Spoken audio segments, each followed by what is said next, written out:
Welcome to Revolution Against Evolution. I'm your host, Doug Sharp. Your co-host Rich Gear here as well. And we have an interesting show tonight, Doug. It's kind of personal. Yes, It certainly is. I'm going to be talking a little bit about what you do when your spouse passes away, which is what has happened just recently to me. And my wife's name was Vivian, and the Lord loaned her to me for 50 years. All but, right? Yeah, and so I appreciated my wife. She was a wonderful woman, and I spent, I remember it was May 22nd, 1971, when I met her. We were on a canoe trip on the Osable River that was organized by the Campus Action Group at Michigan State University. Mm-hmm. And I remember her and her girlfriend getting in the canoe with me, and I offered to teach them how to paddle the canoe, and I sat in the middle. You sat in the middle and let them row to one bank and the other, right? And then right, and then I got out of the canoe and got in the back and helped paddle, but she has a different story. She said she met me in the chemistry class. Well, if that's the case, then she probably had her eye on me before I had her. Yeah, well, you know what they say, the guy chases the gal until she catches him, so that's kind of usually the way it works. So it was, and then 50 years later, on May 22nd, 2021, was our last day together. We went to Frankenmuth, the Zender's chicken dinner, and that's what we enjoyed walking the streets of Frankenmuth, and I could tell at the end of that day that she wasn't doing so well. She's been battling breast cancer for the past years or so, and we had just received a report from the doctor that it had spread, and so but she was a pretty tough lady, and she was still working. She was doing massage therapy. I talked to her the day before he went in the hospital. I guess that first time when I talked to her the day before, she seemed lively and vivacious. She did a massage that day. I mean, that was pretty amazing, because and that's why when you told me of her passing, Doug, I was kind of like, I mean, probably no more shocked than you were, but I had no idea that it was that bad. I mean, it's like you've told us, right. and it turned into a stage 4, and that's pretty much. That's the end of the road, man. But it didn't seem real. It seemed like it happened so quickly. Yes. I was really operating under the assumption that it was a viral infection that she was fighting, and so she was on oxygen after that day that you saw her. She told me in the morning that I'd better take me to the emergency. Right. I'm not feeling... Well, you tested her for... It was COVID, right? You tested for that? And it was negative for COVID. Right. So and so she was in the hospital 4 days. They sent her home on oxygen.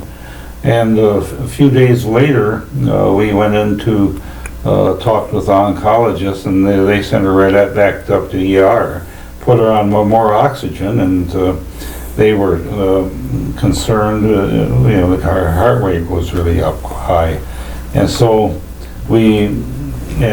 she wasn't really receiving the oxygen, so they put her on a whole bunch of oxygen. And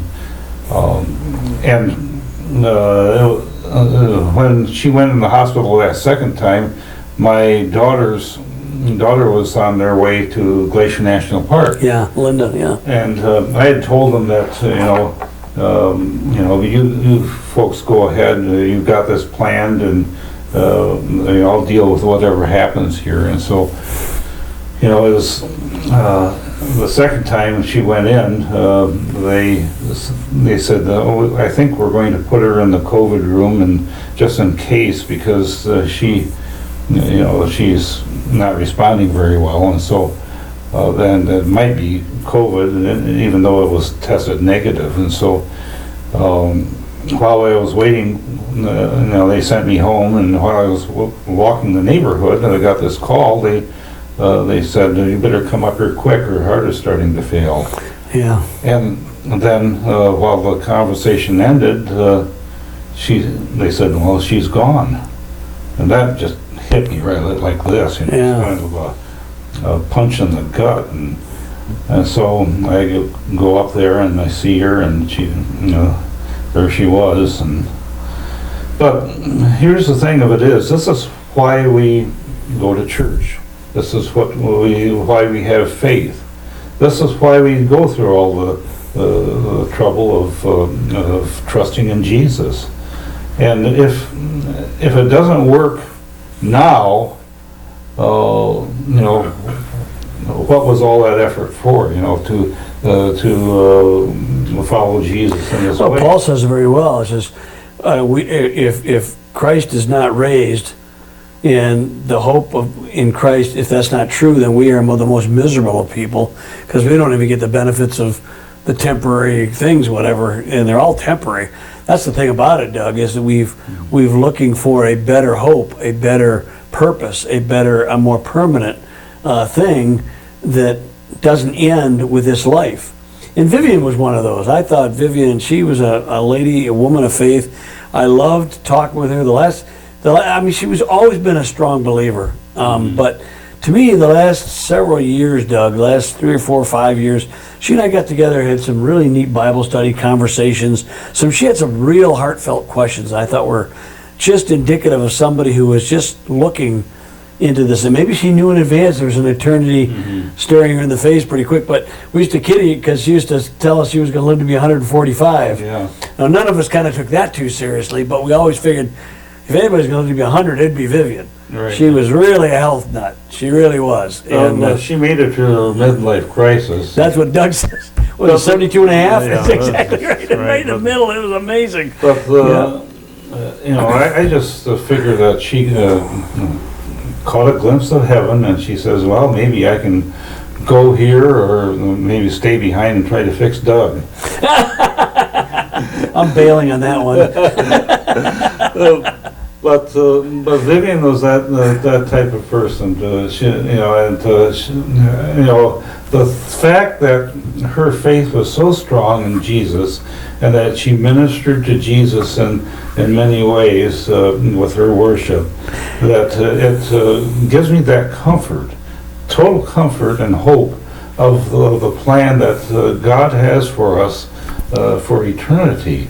And one night I was praying about this, after she passed, and the Lord was just putting a picture in my mind of this mansion up in heaven behind her, the beautiful, glorious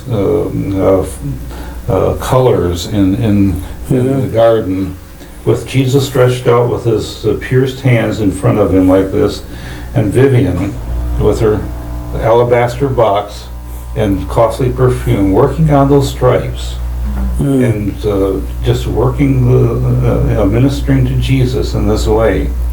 And if that's what's going on, I'm okay with that.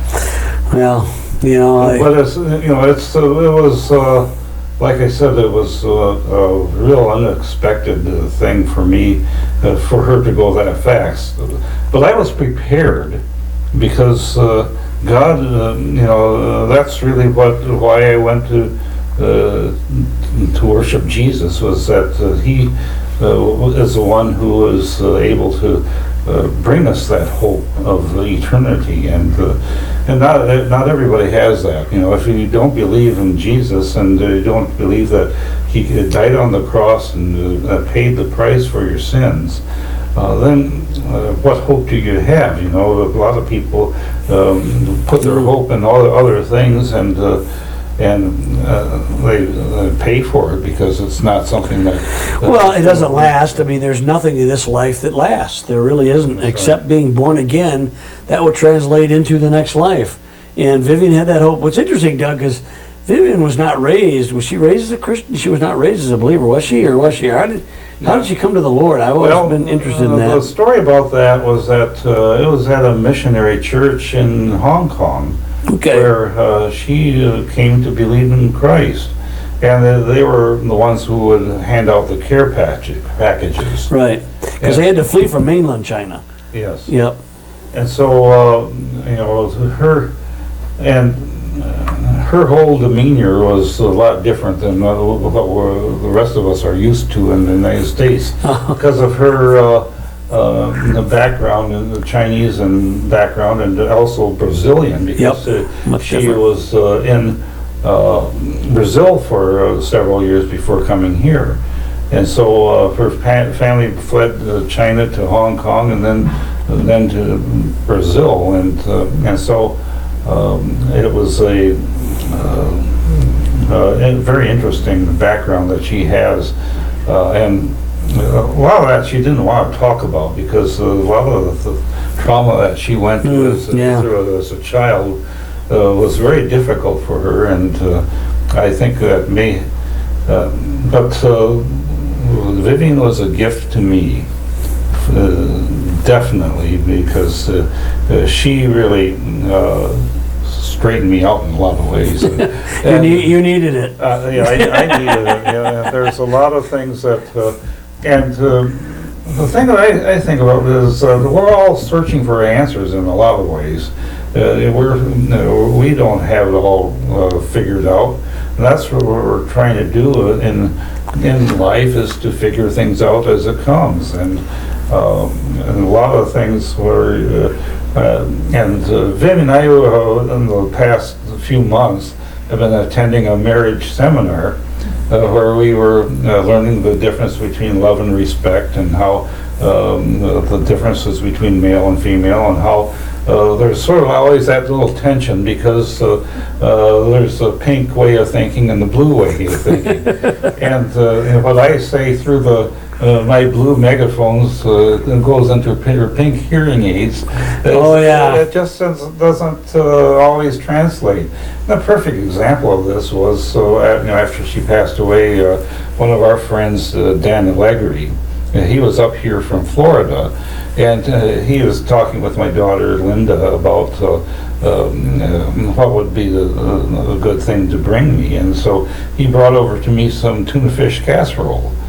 And what was interesting about that was that that was something that my mother always fixed for me, but it wasn't something that I necessarily thought was at all that wonderful. It wasn't that great, Yeah. But what had happened was that Linda had communicated to him what would be the most favorite thing that I would enjoy would be the tuna fish casserole. And after talking with him, I wondered, talking with Linda, how on earth did you get this idea? And she said, well, that's what Vivian was saying, is that after this seminar is over, she's going to fix me tuna fish casserole, because that was my favorite. That's what my mother always fixed.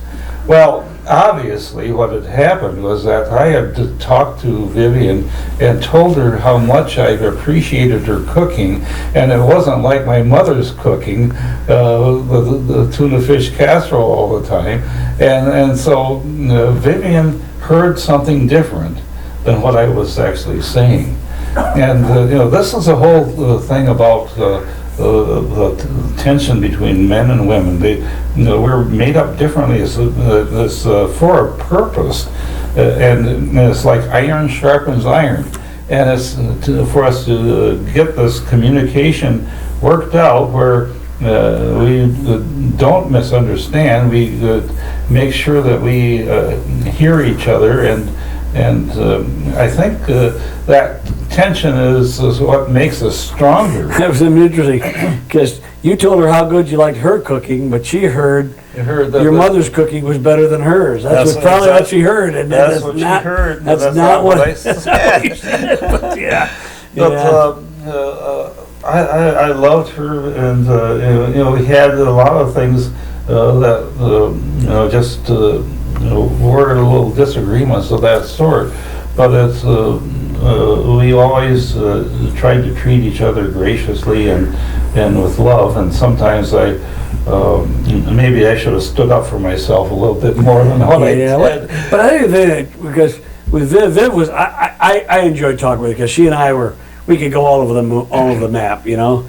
Doug, you're more focused. When you go onto something, you want to get to the end of it, right to the, and I'm not like that. I want to scatter shot and I'll come back to it. And Vivian was like that. Yeah. So that was interesting how you guys. Yeah, we should start on one subject, Yeah. and then go to another one, and over here, over another one. I can and follow over reason. here, and I'm still working on this Yes. one over here. And then we're expected to follow all this little line of logic and tie it all together, and women can do that.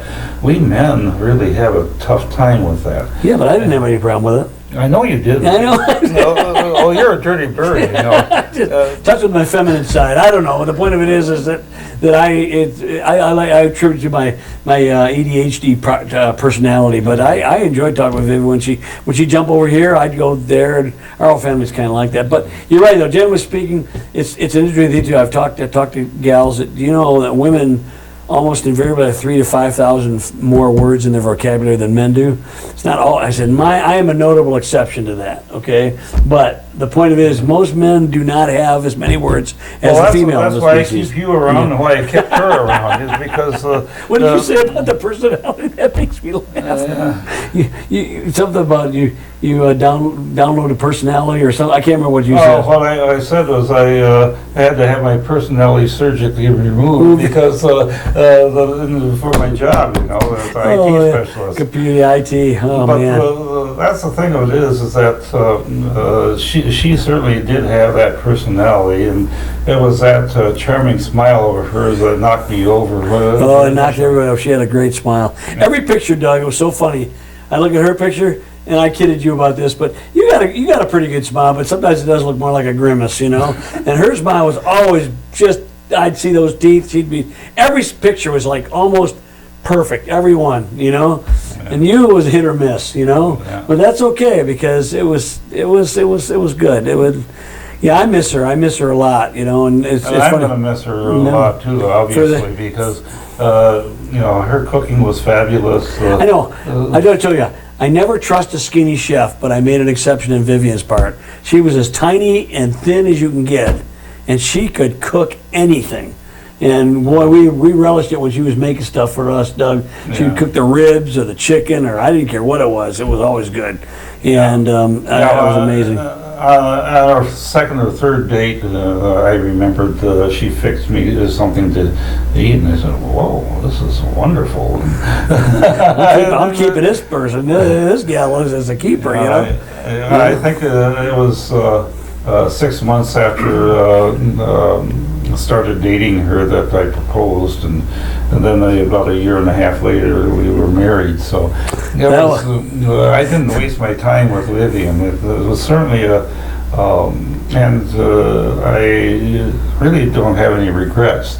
There was a lot of things that we just went head to head on certain things, and but and the problem that happens when you're when the woman wants to confront, and the men don't like this. They want to retreat, and at least that was really what I wanted to do, is to go in my hole and they want to talk it out. I don't really want to talk. To a man, it seems like this is something that is going to. If you bring up an issue and fight and go through it, it doesn't seem like it's an honorable thing to do. But that's what I'm learning is that I should have actually sat there and take it and like a man, and instead of retreating, and that's manned up, Yeah, part of it is the guy doesn't want to hurt the wife and offend her. And if I say something that'll tick her off, then just make things worse.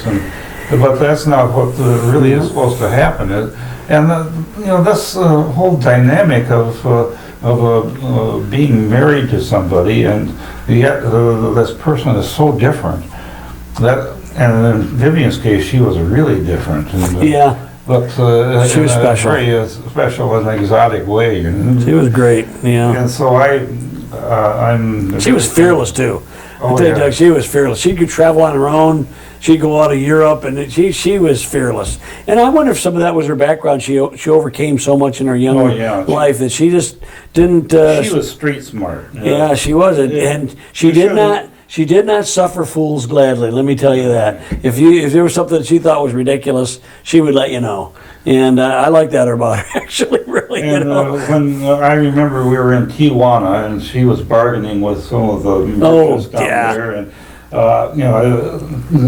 Americans don't like doing this, but this is something that's expected in pretty much every culture, but Western European in America. It was interesting how she would really hold her own with that, and so I just let her do her thing, and she'd even do that with people here too, and she'd negotiate and work things through, and she always had that little wry smile and the charm that would take somebody's breath away and take all the wind out of their sails, and I just let her do her thing, and she well, male and female, he created them in his image, and it's very interesting to see the counterpart. I love the feminine of the species is very different than the male of the species, and it's complementary. It doesn't have to be antagonistic. I think it's so wonderful that they from what the culture really wants us to say, though. Yeah, and that's part of what we're talking about is that what we talk about with a biblical model and what is reality is a lot different than what the culture wants us to believe. And so we as Christians have a different perspective, a different outlook on life. We can approach this death thing with a lot of grace and mercy, without having it damage us too much. The whole point, Doug, is the creation. There was a fall, and death entered into the world, but not. And creation was subjected to futility, but there was hope. And Vivian, we have that hope with her as well as ourselves. No doubt in my mind. Yeah, no doubt. Where she is with the Lord, And so, and it's amazing. I hate to see her die and to see her body empty as shell, But that was. But knowing that she's with Jesus and that's the thing, is that everyone's going to face this whole end of life thing. No, I'm going to face it. And it's something that I would say you as a listener here need to consider for yourself. Do you know where you're going? Do you have that assurance that God is Jesus Christ is your Savior, and that He died on the cross and was dead, He was buried, and He was resurrected, and we have the hope in that resurrection. We know that miracle is coming, but if you don't believe that, well, then you've got a lot of different options. Okay, what are the options of believing that if death is at the end? Well, then why are you living? It's just well, yeah. If in this life this is your only hope, pretty much it's hopeless.